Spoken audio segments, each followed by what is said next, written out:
Let me start by saying good evening to each of you. I have to make a proclamation that I have never had to make in front of a microphone before. My voice is not as strong as it usually is. So I ask for just a little bit of grace when I'm communicating with you on this evening. I am honored to be here, and we have a litany of special guests and stakeholders who are here on today. But I just want to start first, and the team's gonna kill me already. She done abandoned the agenda already. I want to start with the rules of engagement on today. For anyone who is present here, who feels passionately, as we all have a right to, about whatever perspective it is that you have about this agreement, we want you to know that there have been, and will continue to be multiple vehicles for you to be heard. But on tonight, this is an opportunity for me as mayor of the city of Philadelphia to share this historic agreement that I am proud to present to you on this evening. I do want to say in advance that if at any time anyone, and this is really because this meeting is being live streamed, and we also have stenographers who are recording our notes so that we can have a transcript of everyone who spoke and everything that occurred on tonight. But the minute that anyone attempts to disrupt this meeting, you will be escorted out of we will pause for the benefit of the viewing public. We will pause, we will go on mute. You will be escorted out of the room, and then we will proceed, because the residents of the city of Philadelphia deserve to hear about what we have negotiated on their behalf. With that being said, I want to acknowledge some of our attendees who are present here on today. And first, I want to say to the Chambers of Commerce, and this includes our African American Chamber, Hispanic Chamber, and the LGBTQ Chamber. Thank you for being here. Organized Labor, SEIU, the Building Trades, Carpenters, IBEW, and all of the others. The Black clergy is present here on today. It's an honor and a privilege to have you here. The NAACP, Daisy Cruz from SEIU, Ryan or either Butch Bennett will be speaking on behalf of the trades. James Hocker, the Carpenters, Mark Lynch, Lynette Sutton from Girls Concrete, Diane Monroe, community stakeholder, Maxwell Brown, community leader, Regina Hairston from the African American Chamber, David Katz, community stakeholder, and Ed Gross from the Greater Philadelphia Hotel Association.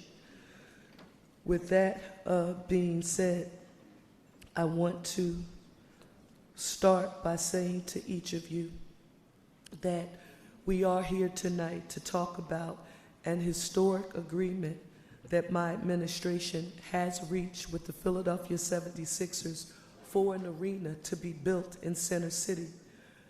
I want you to know that on tonight, we're going to go through the presentation, and you're going to hear the entire presentation.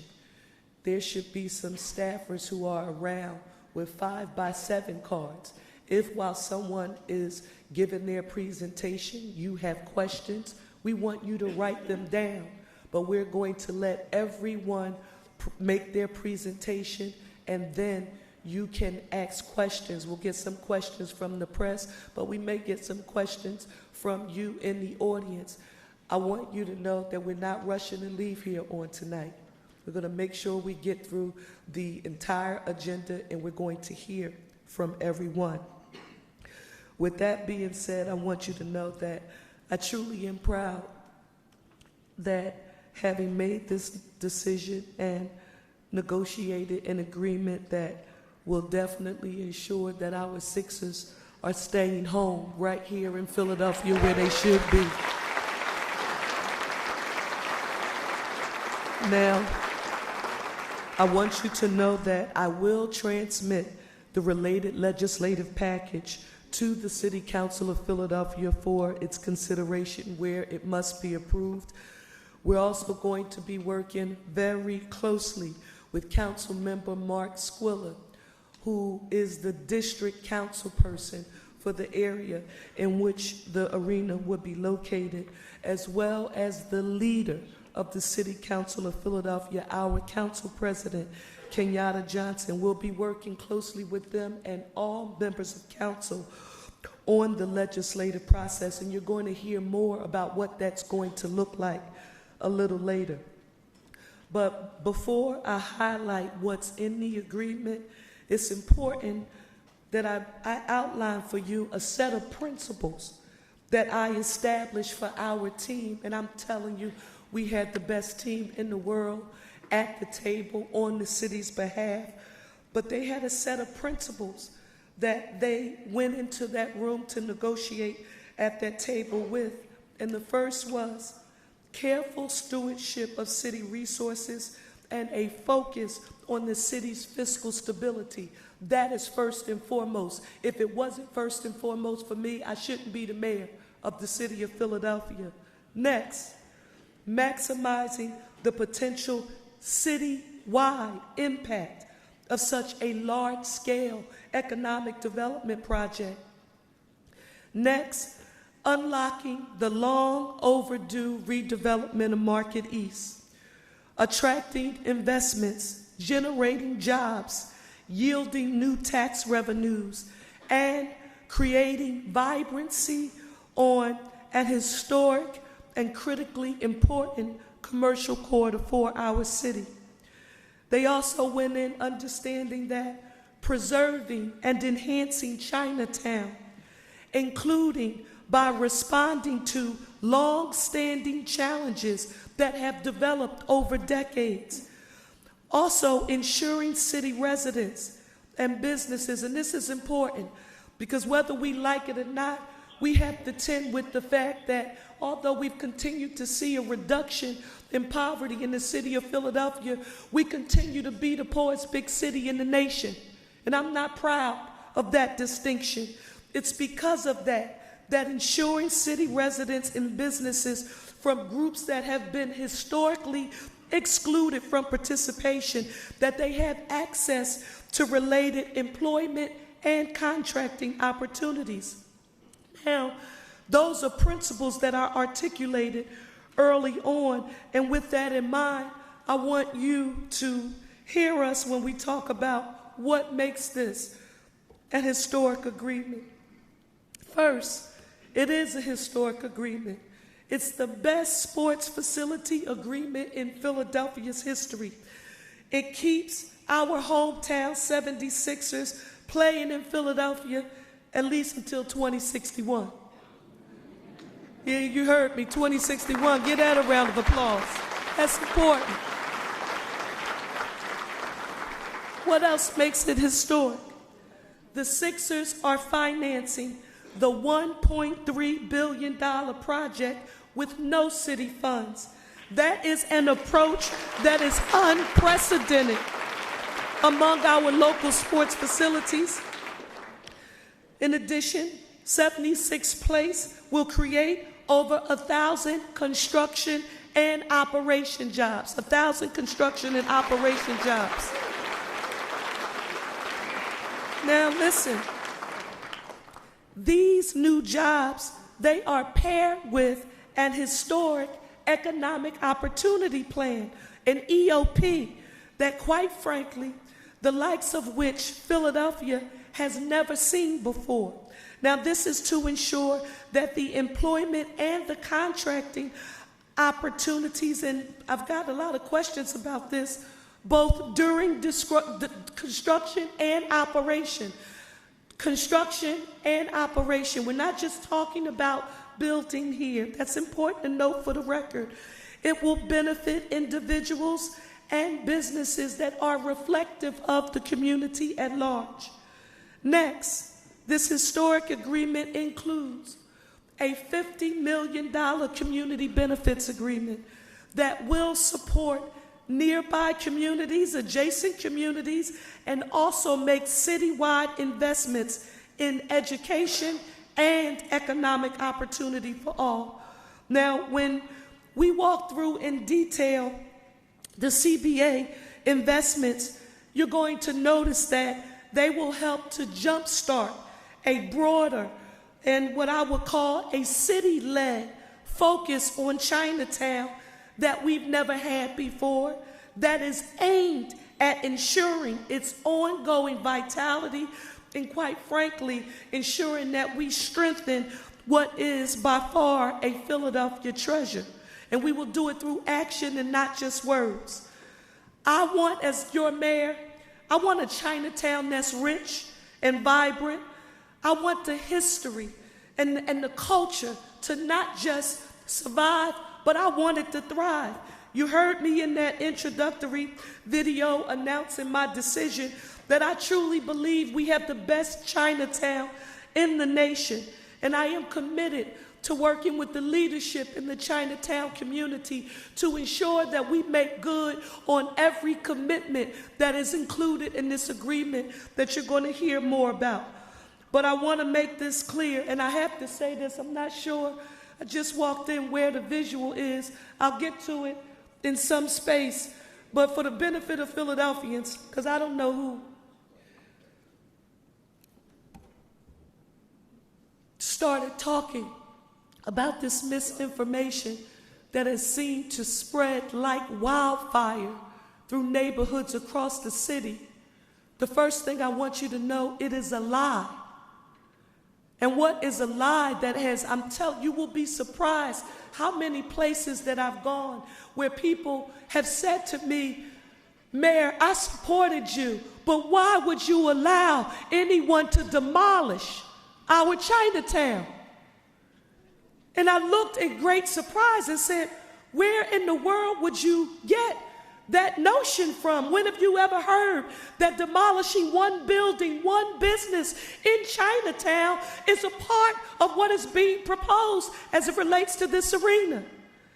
It was then when they showed me some faux posts that had been made on social media. Philadelphia, I can't control what people post on social media, but I need you to know this. This arena is not being built in Chinatown proper. It's not being built in Chinatown, and I need you to be absolutely clear. It is adjacent to Chinatown. It is near Chinatown, but it is not being built in Chinatown. Next, there is no demolition of any buildings or structures in Chinatown to enable this project. Somebody is saying she just repeated herself 10 times. If you have heard it as much as I have heard it, you will know why I just repeated myself that many times. I want to make sure everyone is clear.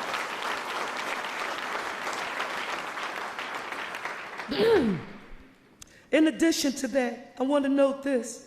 And the longer I go, the stronger it'll become. So just bear with me, this voice. 76th Place is projected to generate over $700 million in new tax revenues for the city of Philadelphia and the school district. Grow the economic pie is what I committed to doing. Finally, 76th Place presents an unprecedented opportunity to unlock that long-needed redevelopment and unprecedented revival on East Market Street, creating jobs, generating additional tax revenue, and bringing vibrancy back to a key commercial corridor. We want Market Street, and a lot of people didn't know about this historical fact. So many people were fact-checking the public announcement that I made. They said, well, you said that Market Street was Philadelphia's first commercial corridor, because it was. it can reign supreme once again. Now, this is for the lifelong Philadelphians, what I'm about to mention. And this is when I do truly get a tad bit nostalgic. I remember the Market Street of old.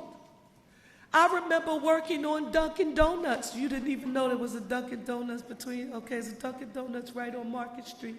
I worked there when I went to high school at 1118 Market Street, Parkway.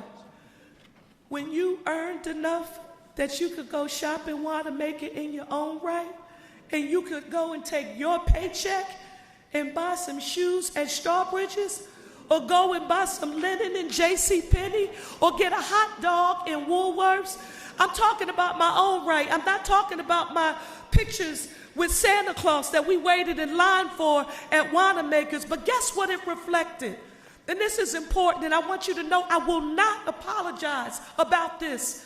It represented a certain amount of quality that, quite frankly, if we want to get access to it right now, and I got to go to that cave, whatever that place is called.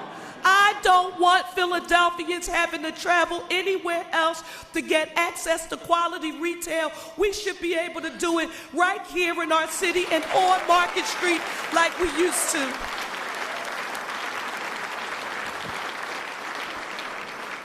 Now, I do want to emphasize this.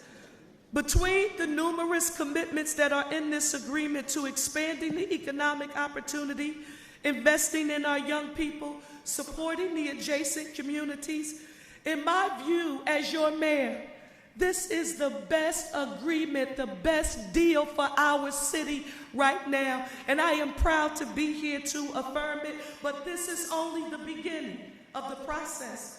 And I want you to know that this is what we are about to do, because someone's home and they're not here in the room to be able to participate. I want you to know that as it has been my standard operating procedure long before I became the mayor, state rep, a city council person, and as mayor, I will be coming with a town hall meeting in the neighborhood near you soon. We will hear directly from residents in our city, and we will be able to talk to them about what's in the deal, what's in the agreement that will benefit them, because this economic impact is supposed to benefit the entire city of Philadelphia. Why are you holding these meetings? We remember when other stadiums were built in the city of Philadelphia. I don't remember a mayor traveling around to every district in the city having town hall meetings. We are empowering the tool of transparency so no one will be able to say that they don't have the details and the facts for themselves about what is included in this agreement.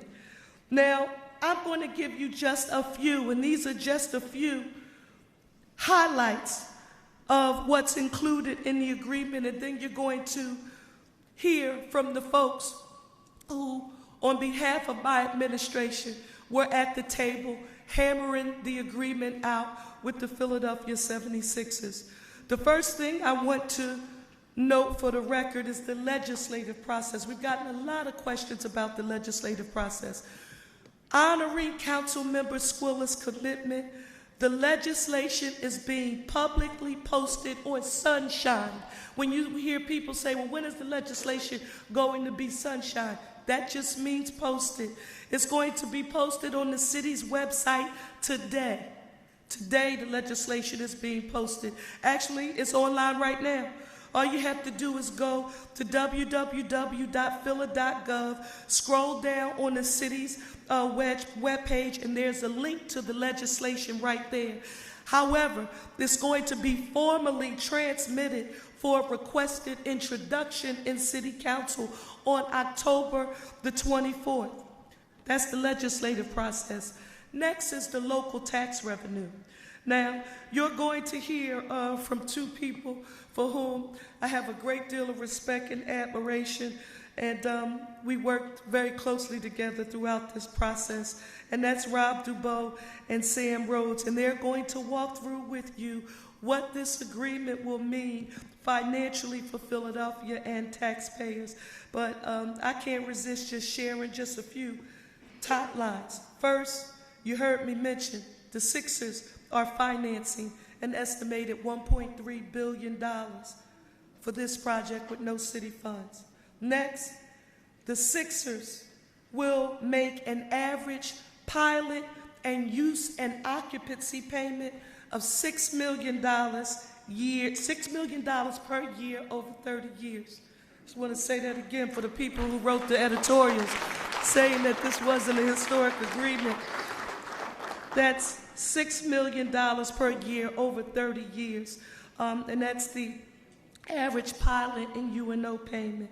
Now, the pilot and the UNO agreements, listen to this, Philadelphia, they are more than 2 times larger than any of those for any prior local arena or stadiums that have been built in the city of Philadelphia. Give that a round of applause, please.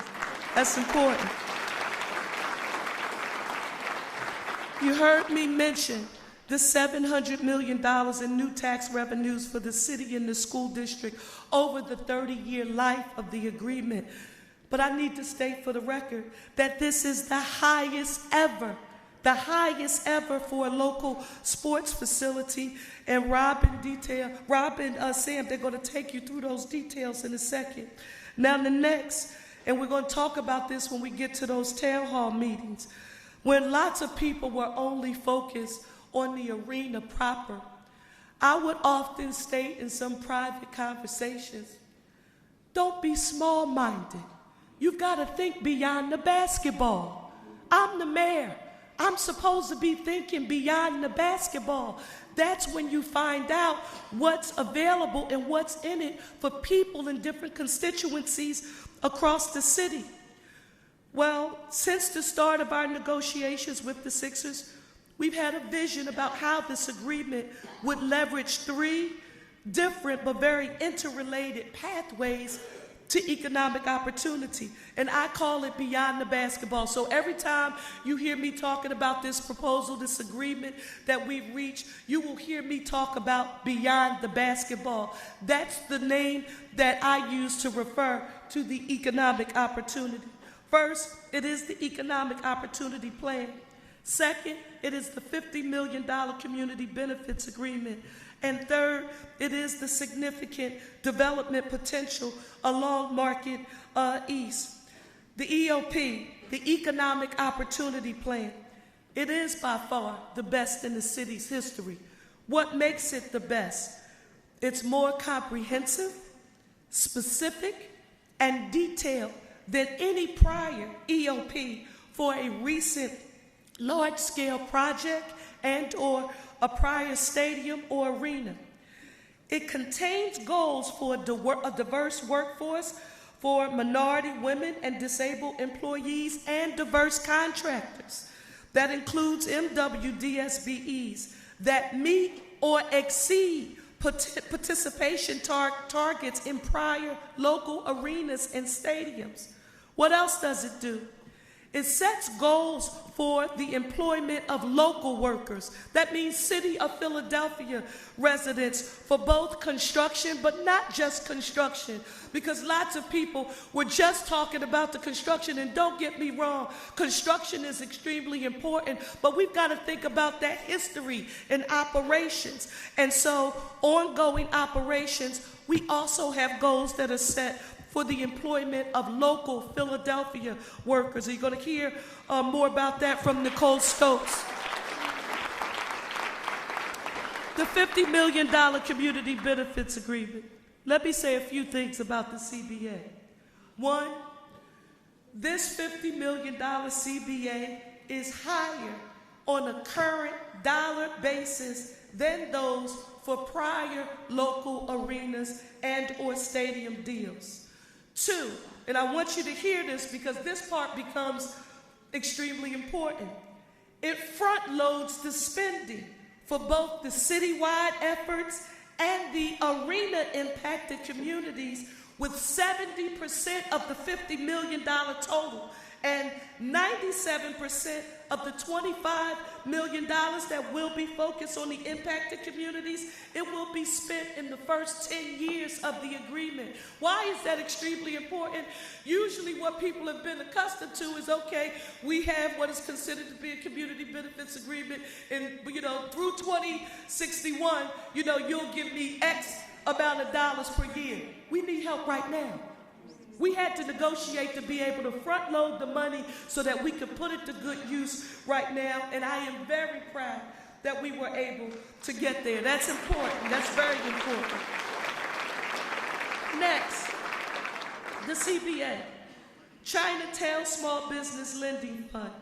It's $3 million. What is a small business lending program ideally working in conjunction with community-based lenders that will help to stabilize and expand Chinatown proper specific businesses. Next, a business disruption fund, $1.6 million. Grant funding, not loans, but grant funding to assist small businesses impacted during the construction of the arena. And next, Power Up Your Business, $2 million. This is funding to support neighborhood-based businesses and entrepreneurs who have a vision and/or a desire to expand and grow their businesses and potentially one day become a concessionaire and/or do business with the arena. They will now have a place and space that will help them rise to that occasion. And so with that, I want to add it up to, that's 3.6, and that's $6.6 million. So for any member of the Chinatown community who I've spoken with, I have a group of stakeholders who I met with, who I respect a great deal, especially our elders who were a part of that conversation. As you can see, we listened, and we told you we would be good listeners, and I'm proud of that portion of the agreement. Next is for housing support. This is something else that was the result of those conversations, but it's in line with the goals and the visions of this administration. Housing support, $3 million to support a range of housing coordinated programs, affordable housing preservation, senior housing, home ownership support. Why is this important? As mayor of this city, I've made a commitment to create the building through the building of new and/or the preservation of existing 30,000 units of housing here in the city of Philadelphia during 4 years, one term. And this helps to leverage support for that commitment. So I'm excited about the housing. Next is the traffic support for public transit. $3 million funding to support SEPTA and PATCO used for arena events. This is extremely important. We want people taking mass transit. We want them coming in on PATCO. We want them taking the Broad Street line, the L, the regional rail, every mode of transportation, mass transit, public transit that's available. We want to incentivize it, and I'm excited about it. Next part, and I've heard this quite often, the public safety concern. The community benefits agreement includes $4.1 million in funding for 21 new CCTV cameras at locations around the arena and for the construction of a new neighborhood security substation with public safety staff, not just from the Philadelphia Police Department, but the PPD, SEPTA, the Center City District, and Jefferson. Give that a round of applause for public safety, please. Coordinated, no silos. And one thing that's been extremely important to me, that's that streetscape and the lightings and upgrades with lightings at 4 locations around the arena. Economic opportunity. As a black woman who's been elected since 2005, who started interning in council at the tender age of 17, you don't know how many times I've heard a black developer, small business owner, say that they are interested in starting a development company or a small business, but they can't obtain the insurance and/or the bonding.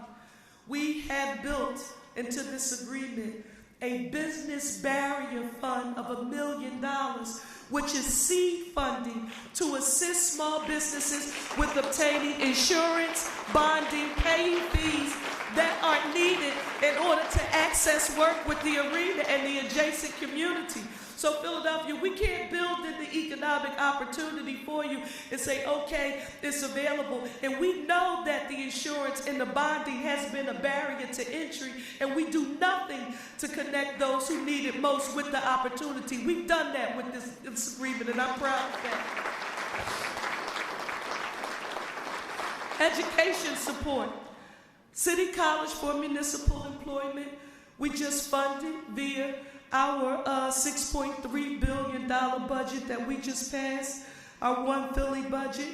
I'm proud that $4.5 million is included in this agreement to support the City College for Municipal Employment. It's a key initiative in my administration that includes related employment and contracting opportunities that are going to come from the arena, related development, and ongoing commerce and business activity in the adjacent community. Next is the, yeah, you guys all right, you can clap for that. Thank you, it's fine. Next is the extended day, extended year schooling. I know this is important because I watched a video on the way in from a group called Rosie's Girls. The electricians have supported, and it's been established throughout the trades. If I have it, Joe Gray should make sure I give it to you so that we can post it, to give access to opportunity for people who never thought that working in a space like the building trades, which is male-dominated.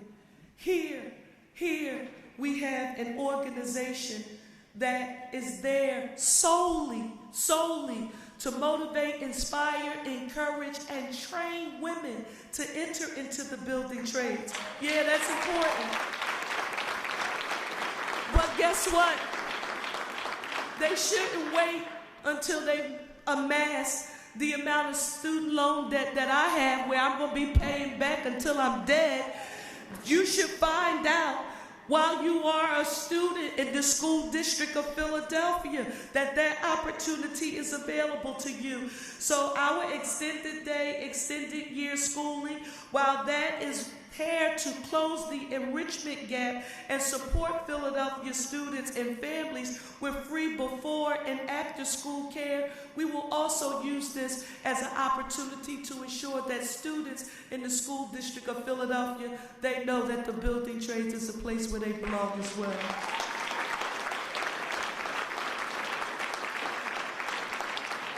Next, you heard me talk about revitalizing Market Street.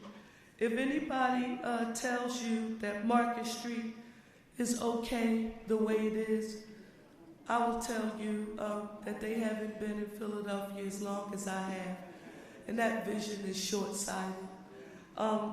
This development and this agreement, it has the potential to change the way we think about our city.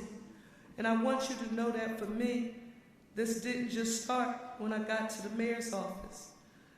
The final part of this agreement that is really impactful, well, two more things, but this is extremely important to me because no one knew about it because I never talked about it when I was a member of city council. Sometimes you just get work done and you don't say, look at me, this is what I'm doing.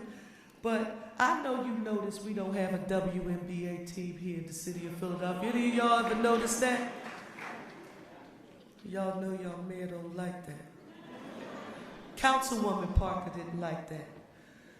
I met with and got connected to during my tenure as the majority leader in council with a dynamic group of women who have been working for a very, very long time to put together the potential for Philadelphia to see a team one day. And I knew it was a long shot. But when they told me about the idea, I said, you know, we're going to try. I don't like Philadelphia being left out, so I did what I do quietly, called Governor Tom Wolf and his team. Said, Governor, I need you to meet with this group of women.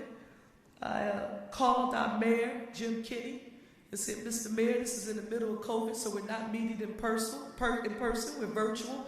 Mr. Mayor, can we meet with you? And then I talked to my president. At that time, it was Council President Darrell Clark.